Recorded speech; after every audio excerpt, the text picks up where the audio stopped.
Bismillahirrahmanirrahim. Assalamualaikum warahmatullahi wabarakatuh. Alhamdulillahirabbil alamin. Allahumma shalli ala sayyidina Muhammadin wa ala alihi wa ashabihi ajma'in. Amma ba'du. Rekan-rekan mahasiswa yang saya banggakan, alhamdulillah pada kesempatan hari ini kita akan menyambung pembahasan kuliah kita lewat Zoom dan yang akan saya upload lewat YouTube. Dan mohon maaf kalau kemudian belum bisa berjumpa langsung lewat media Zoom secara live gitu ya. Nah, ini adalah pertemuan kedua terakhir sebelum kita ujian, sebelum kita UAS, maka pembahasannya sudah mulai masuk ke bagian akhir yang saya sedikit mereview. Oke, kemudian akhir ya. Kita sudah mengupas sedikit tentang product realization, tentang resource management, tentang tanggung jawab manajemen, kemudian pengukuran, analisa, dan improvement. Namun memang kita perlu juga melihat sebenarnya di aspek pengukuran, analisa, dan improvement itu ada apa saja di sini nih. Apa sih yang diukur? Nah, di pertemuan sebelumnya kita sudah mengukur output. Ya, kita sudah menganalisa kalau outputnya jelek itu kayak gimana, kalau ada yang nggak sesuai itu seperti apa di outputnya. Nah, kita turun ke proses sebelumnya. Maka kita juga lihat bagaimana proses dari output yang tidak baik itu dihasilkan. Maka dalam uraian ini, kalau teman-teman lihat ya, kita sudah di sini ya. Maaf. Oke. Ada pemantauan dan pengukuran proses tuh 82.3 dan juga ada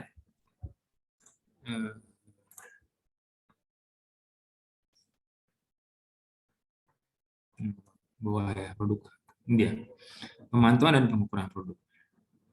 Jadi ada prosesnya yang diukur dan juga ada produknya. Dan teman-teman juga kemarin sudah mencoba ya, mencoba untuk melihat misalnya yang seperti ini yang saya sudah buat. Nah ini dia. Ketika kita ngomongin masalah jeruk ya, jadi jus jeruk ketika ada di sini misalnya di sini ditemukan ada biji jeruk, nah kan itu nggak produk yang nggak sesuai, maka itu adalah di sini sebenarnya nah produknya ya, di sini produknya nggak sesuai, maka ketika di produknya nggak sesuai kita mundur ke belakang ya, apakah prosesnya ada yang salah gitu ya, nah di sini apakah kemudian prosesnya ada yang salah gitu ya, sehingga kemudian ada biji jeruk di minuman yang kita minum. Oke, itu di aspek internal audit kan, di sini kita sebutnya bahwa itu sebelum kelepas kepada customer. Kalau teman-teman lihat di sini, mohon maaf. Oke, ya. Ada audit internal, itu adalah aspek pemeriksaan di dalam organisasi kita. Jadi harusnya organisasi kita itu bisa mencegah barang-barang yang nggak sesuai itu nyampe kepada pelanggan. Lalu kalau sudah nyampe bagaimana? Ya sudah, kita terima saja. Kita terima bagaimana respon dari pelanggan. Oleh karena itu, di sini ya di poin yang lain, kita juga perlu mengukur bagaimana kepuasan pelanggan. Itu ya, bagaimana kepuasan pelanggan. Nah, dalam tabel yang ini, dalam file yang ini, ya, kita melihat bagaimana kemudian peran dari customer satisfaction. Nah, di sini ya, kelihatan. Oke. Jadi ketika dia diukur bagaimana produk sebelum dia keluar, di sini berarti, maka ketika dia sudah nyampe kepada customer, sebutannya adalah kepuasan pelanggan. Kalau ada temuan yang nggak bagus, maka dia nggak puas. Kalau semua temannya bagus, dia puas. Maka kita perlu mengukur, memantau, memonitor, menganalisa sejauh mana kepuasan pelanggan terhadap produk atau jasa kita. Kalau belum diukur gimana, Ustaz? Ya ukur. Ya kalau misalkan teman-teman diskusi sama sahabat, kerabat, atau teman punya bisnis begitu ya, yang sudah dilaksanakan selama di kurang setahun, 2 tahun, terus juga nggak pernah nanya testimoni, nggak pernah tanya apa masukan dan sarannya. Nah, itu perlu dilengkapi. Oke ya. Jadi saya mau ngasih gambaran bahwa mengukur kepuasan pelanggan itu adalah sesuatu hal yang wajib kita lakukan. Lalu bagaimana cara mengukurnya? Oke, sebelum masuk ke sana, sebelum masuk gimana cara mengukurnya, saya pengen menyebutkan bahwa sesungguhnya kalau kita melakukan penilaian pelanggan, kan ada dua aspek tuh. Ada yang kemudian dia puas, yes, ya, ada yang dia yes, dan juga ada yang dia mungkin nggak puas, no. Nah, bagi kita yang nggak puas, apa sih yang diharapkan dari orang yang kita komplain, atau dari lembaga yang kita komplain, atau dari kemudian perusahaan yang kita komplain? Apa coba kira-kira? Ya perbaikan. Ya jawaban, ya penjelasan, lebih kurang begitu ya. Maka sebenarnya sebanyak apapun teman-teman komplain, tapi kalau tidak pernah ada respon dari komplain itu, tidak pernah ada solusi gitu lebih kurangnya. Nah, ini ya bisa membuat customer itu pergi. Maka ketika ada komplain yang nggak puas, maka haruslah kemudian kita respon. Dikasih solusinya, dikasih jalan keluar, dikasih penjelasannya. Kenapa begitu ya? Nah, ini yang coba kita mau dalami. Di dalam pertemuan kali ini, bagaimana cara melakukan atau mengantisipasi atau menangani customer yang nggak puas gitu ya.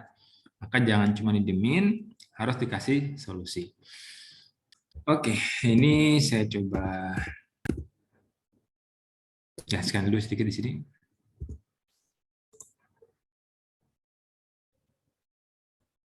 Oke, jadi kepuasan pelanggan itu adalah ketika produk sudah nyampe ke pelanggan. Kalau di sini itu produk masih dalam. Maka ketika dia masih di dalam, kita bisa melakukan dua proses, bagaimana kita mantau prosesnya, bagaimana juga kita mantau produknya. Nah, lalu bagaimana ketika terjadi yang tidak sesuai, ya kan? Tidak sesuai. Maka kita perlu kemudian melakukan proses tindakan perbaikan dan tindakan pencegahan. Oke. Ada perbaikan, ada perbaikan dan ada pencegahan. Ini korektif dan preventive action. Selesai. Oke, bedanya apa? Ya, ini saya ngambil contoh lagi yang lain. Ini ada formatnya. Oke. Kalau teman-teman lihat di sini, ya. Oh, oke. Ini ada satu buah form, ya, saya ngambil tempat di kampus biar nyata dia, tanggal 14 Desember 2022, pekan lalu. Itu kemudian temuannya lihat tidak ada tempat sampah dalam kelas. Di ruang kelas. Jadi di mana temuannya? Di ruang 201. Apa penjelasan dari temuannya? Tidak ditemukan tempat sampah di dalam ruang kelas, sehingga dimungkinkan sampah berada di mana saja. Gitu ya. Jadi kalau misalnya teman-teman sekarang nih punya lagi bekerja di mana saja begitu ya, Kak Sari misalnya di Pemkot begitu, atau Pemprov ya, atau misalnya ada yang di sekolahan, ada yang di mana lah boleh gitu ya. Nah, itu kita bisa ngasih masukan. Cuman ternyata kita tuh sungkan atau enggan ngasih masukan. Mungkin karena kanal masukannya tidak user friendly gitu ya. Kita mau komplain tapi tidak ada kemana ya, WhatsApp misalkan, kalau ada masukan hubungi nomor telepon berikut, atau nomor teleponnya nggak nyambung, di WhatsApp checklist 1 terkirim nggak dibales gitu ya. Iya. Nah itu challenge bagi kita. Maka saya termasuk orang yang senang sekali ketika ada masukan dan saran nyampe ke saya, baik secara langsung maupun secara tidak langsung. Nah ini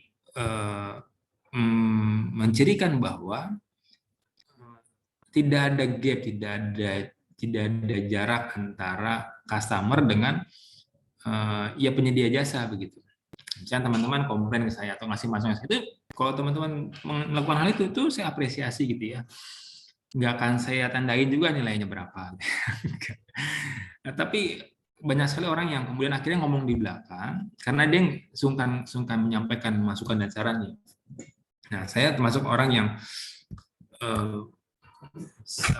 berusaha agar kemudian orang itu kalau ngasih masukan ya sampaikan saja, jangan sungkan. Dan itu kan dibangun ya, harus dibangun. Kalau setiap harinya saya suka marah-marah, ya, muka saya cemberut, orang nggak salah aja saya marahin, bagaimana teman-teman mau ngasih komplain, mau ngasih masukan, orang sungkan duluan lah. Ya, tapi kemudian ketika kita akrab, enjoy, kemudian humble, saya pikir masukan itu banyak banget. Ya, masukan itu banyak banget dan akhirnya kita bisa memperbaiki diri kita lebih baik lagi dengan masukan itu. Oke ya, ini sebagai ke sini. Ini deskripsi kita ada sesuainya. Yang buat saya diketuai oleh Ustadz Bisri. Ustadz Bisri itu adalah bagian quality assurance, bagian dari kalau di kampus NIMIK itu penjaminan mutu internal. Ya, penjaminan mutu internal. Apa yang namanya kata? Penjaminan mutu internal ya, PMI ya. LPPM, LPPMI atau di kampus kita bahasa LPPMI. Nah, ini diketahui oleh bagian quality assurance-nya, penjamin mutunya, dan juga disetujui oleh penanggung jawab areanya. Ini Ustadz Fafa. Jadi penanggung jawab areanya Ustadz Fafa, penjamin mutunya adalah Ustadz Bisri, dan yang nemuin saya. Ini tiga-tiganya harus approve di sini. Saya tanda tangan ya. Jadi biar tidak saya tanda tangan, Ustadz Bisri tanda tangan, Ustadz Fafa tanda tangan. Jadi tidak boleh ada dalam manajemen, tidak boleh ada apa namanya, surat kaleng ya, surat kaleng. Jadi komplain ya, makin jelas sebenarnya harusnya diapresiasi. Dan komplain itu memang perbaikan kan. Jadi kalau misalkan gini, hari ini ada yang komplain kepada saya, mahasiswa yang nggak pernah datang, yang nggak pernah kuliah, nggak pernah ngumpulin tugas, kemudian komplain, wow, Pak Rizky ngajarnya nggak enak, bla bla bla. Nah, saya bilang, ente masuk kelas juga kagak, gitu kan? Saya WhatsApp kagak dibalas, nah itu lebih kurang. Jadi kenapa kemudian komplain itu sebaiknya ya, orangnya jelas. Kalau misalkan yang komplain adalah orang yang sering datang, memang tiap hari nggak pernah absen, aktif, kemudian dia komplain ngasih masukan, yuk pasti kita terima.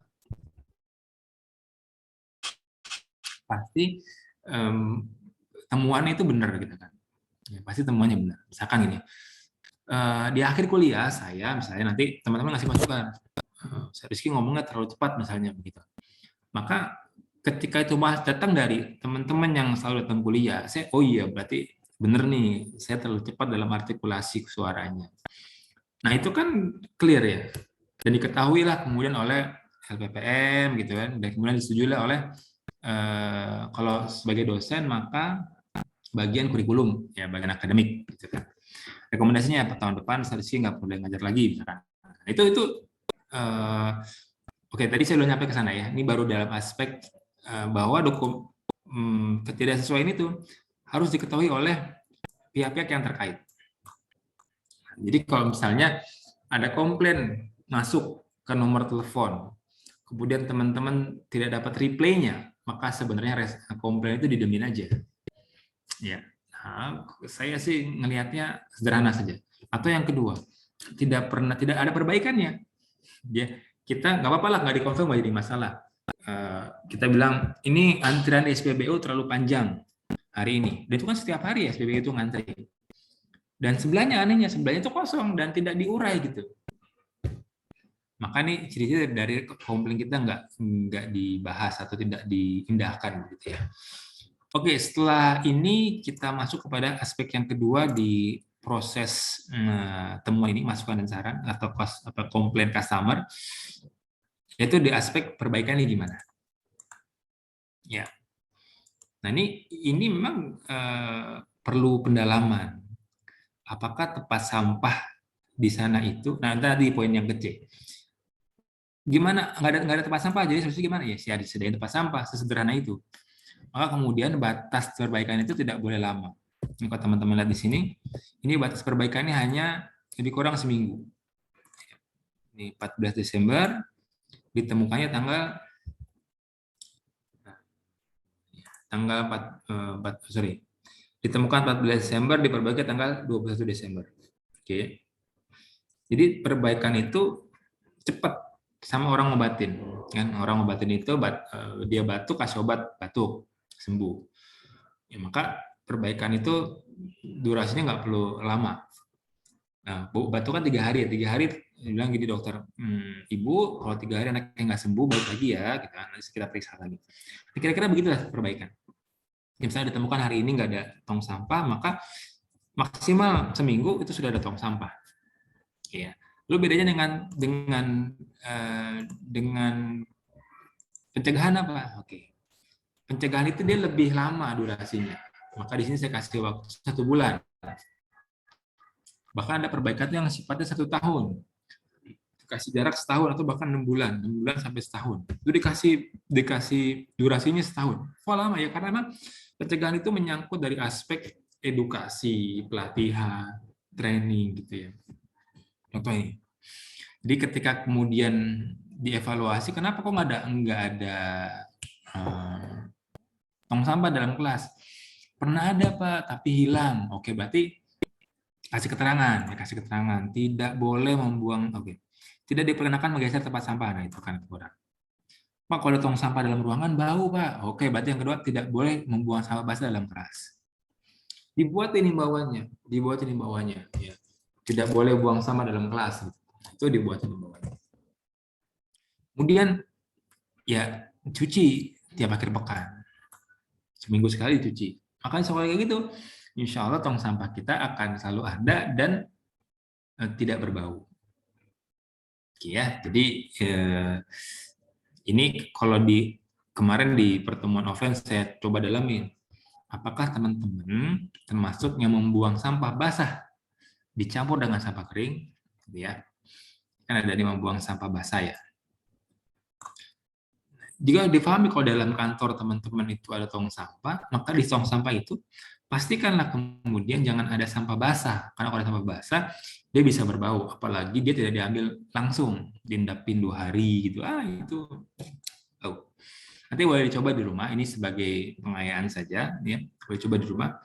Saya termasuk yang memisahkan antara sampah basah dengan sampah kering. Ini anggap tong sampah ya. Ya anggap dia lurus lah ya. Ini kan saya siapkan dua plastik di sini. Ini plastik yang buat sampah kering, ini plastik yang buat sampah basah. Nah, ini yang kering-kering, yang basah-basah di sini, kemudian yang kering-kering di sini kering-kering. Yang basah kemudian saya buang di kebun, atau teman-teman yang punya pekarangan rumah bisa disimpan juga sama basahnya, diurai gitu, diperukin di bawah pohon, sehingga nanti itu bermanfaat juga buat tumbuhan ya. Tanahnya semakin gembur dan insya Allah nggak bau. Kenapa? Karena tanah itu punya spesifikasi menyerap bau. Sampai kemudian akhirnya kita bisa menyebutkan, oh pantes ya, najis mughaladhah itu disucikan dengan tanah, gitu kan? Ya karena memang karakteristik tanah yang luar biasa, Allah ciptakan sangat unik ya, sehingga sampah-sampah yang bau itu kalau ditaruh dalam tanah dia tidak menimbulkan bau. Tapi saat dekat rumah saya kok dibuang ke tanah bau, ya karena ente buang sama plastik-plastiknya. Jadi ente buang sampah. Nah ini kalau bisa plastiknya ketika buang sampah basah itu, ya buang isinya aja, ininya aja dibuang nih, plastiknya ente ambil, ente bakar. Dan ini akhirnya yang ini nih, kalau dia bentuknya ada botol, ente pisahin, kalau dia bentuknya kertas, ente plastik itu ente bakar gitu ya. Boleh dibuktikan? Ya, kalau ini terjadi di satu gang, jadi satu gang ya. Gang isinya rumah. Ini jalannya. Ya. Kalau ini dilakukan oleh setiap penghuni rumah yang ada di sini, ya, Ane sangat optimis bahwa tidak ada lagi sampah yang menumpuk di gang ini. Dan orang-orang pun bingung, ini bahas orang tukang sampah bingung nih, ini kok mendadak jadi nggak ada sampah ya? Yang basah kemudian diurai sendiri ke tanah, yang kering kemudian dipisahkan lagi, yang botol dikasih, yang kering dibakar. Nah, kenapa sekarang sampah itu bermasalah? Karena ditumpuk. Kenapa ditumpuk? Digabung sama basah sama kering, dan ketika pun dia dibakar, itu nggak semuanya bisa terbakar. Kalau teman-teman makan nasi padang ya, makan nasi padang, itu apa yang sisa? Biasanya yang sisa adalah pertama daun singkong. Daun singkong, yang kedua adalah sambal, yang ketiga apa tuh? Nangka. Dibungkus itu, dilipat tuh bungkusannya kan gitu ya. Nah, teman-teman lipat tuh bungkusannya. Ini kan yang bekas nasi padang. Dilipat begini, kemudian dibakar. Ini enggak ada urai semua. Ya. Maka sebaiknya isinya ini masih tadi daun singkong, kemudian sambal sama nangka itu bersihin dulu, baru kemudian ini sisanya nih bungkus tadi nih yang dari kertas makan tadi dibakar. Nah, insya Allah ini habis. Ya, habis, tinggal yang sambal daun singkong sama tadi apa namanya nangka itu buanglah dia ke tanah. Ya. Itu sedikit tindakan pencegahan. Emang itu butuh waktu. Maka kemudian waktu durasi cukup lama. Kita edukasi, kita panggil mahasiswa di kelas. Oke, mulai hari ini tidak boleh lagi yang buang sampah basah dalam kelas. Jelasin kenapa nggak boleh dibuang di dalam kelas. Jelasin kenapa harus dicuci gitu. Nah, itu akan menjadi butuh lama. Ya, sama seperti tadi anak tadi yang batuk, penjaganya apa? Kakak jangan makan es krim atau terlalu sering. Jaga kondisi, minum air putih yang banyak. Dan itu kan perlu diedukasi.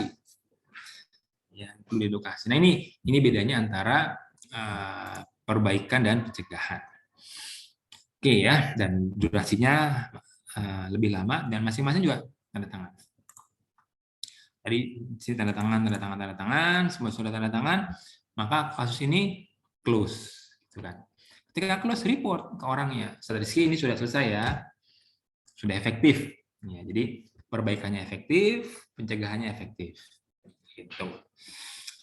Nah, itu sekelumit terkait dengan poin di sini, customer satisfaction. Jadi kita tidak memungkiri pasti produk kita ada yang kurangnya. Tapi itu keniscayaan. Maka strategi terbaik untuk membuat customer tidak kabur adalah dengan menangani komplain-komplain itu secara baik. Nah, kalau sudah tertangani, maka insya Allah mereka akan mafhum. Sama seperti halnya ketika Tesla itu menguji coba mobilnya yang pertama kali buat ya. Ketika dicoba, kacanya dilempar pakai batu, pecah. Ketawain sama orang, wah ternyata mobilnya nggak tahan dengan lemparan batu. Katanya mobil tahan anti peluru gitu ya. Nah, tapi itu kemudian direspon baik oleh CEO Tesla, saya lupa namanya. Dan akhirnya sekarang Tesla menjadi salah satu kendaraan yang memang banyak dicari orang dan mahal karena memang bahan bakunya pilihan dan teknologinya teknologi tinggi.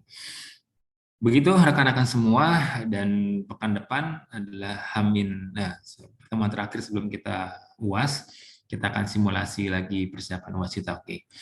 Demikian yang bisa saya sampaikan. Semoga rangkaian kuliah kita dari sejak awal saya masuk sampai hari ini, teman-teman dapat menyerap berbagai macam pengetahuan baru dan juga manfaat buat teman-teman sehari-hari.